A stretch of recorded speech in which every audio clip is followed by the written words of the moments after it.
அன்பு வணக்கம் நட்புகளே, எல்லோரும் எப்படி இருக்கீங்க? நலமாக இருக்கீங்களா? மகிழ்ச்சி, சந்தோஷம். இந்த வீடியோவில் என்ன பார்க்குறோம் அப்படின்னா, அதாவது மழை டைமில் வந்துட்டு நம்ம காலை பாருங்கள், நம்ம காலை வந்துட்டு ஃபுல்லாக கவர் பண்ணுற மாதிரியான செருப்புகள் போட்டால் என்ன நடக்கும் அப்படிங்கிறத அந்த வீடியோவில் நம்ம காட்டுறோம். பாருங்கள், இது என்னுடைய கால் தான். 2 நாள் பெஞ்ச மழையில் நான் இந்த மாதிரியான ஃபுல் கவரான செருப்பு யூஸ் பண்ணதுனால பிளேடு மாதிரி கோடு போட்டிருக்கு. இது வந்து தண்ணி கடிம்பாங்க, சேத்து கடிம்பாங்க, சரிங்களா? இவ்வளோ சுத்தபத்தம் வச்சுமே அந்த செருப்பு தான் ஃபுல் கவரானதுனால எனக்கு இந்த மாதிரி ஒரு விளைவு ஏற்படுத்திடுச்சு. அப்போ நம்ம இந்த மாதிரி செருப்பு யூஸ் பண்ணால் இந்த இடத்துல தப்பிக்கலாம் அப்படின்னு பார்த்தா, எப்போதுமே வந்துட்டு ரஃப் யூஸ் போடுறதுக்கு வந்துட்டு கொஞ்சம் காத்தோட்டமாக, இங்கே பார்த்தீங்களா, இந்த மாதிரி செப்பல் வந்து கொஞ்சம் காத்தோட்டமான செப்பல்கள் யூஸ் பண்ணிங்கன்னா நம்ம பாதம் வந்துட்டு எப்போதுமே பாதுகாப்பாக பத்திரமா இருக்கும். அதுவும் மழை டைமில் கண்டிப்பாக இந்த மாதிரி செப்பல் யூஸ் பண்ணி பயன்பெறுங்க. இந்த டிப்ஸ் உங்களுக்கு பிடிச்சதுன்னா நம்ம சேனலை லைக் பண்ணுங்கள், கமெண்ட் பண்ணுங்கள், உங்கள் நட்புகளுக்கு ஷேர் பண்ணுங்கள்.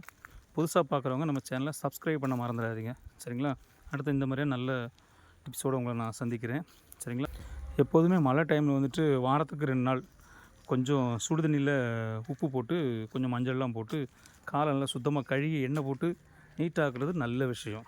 பிடிச்சா லைக் பண்ணுங்கள்.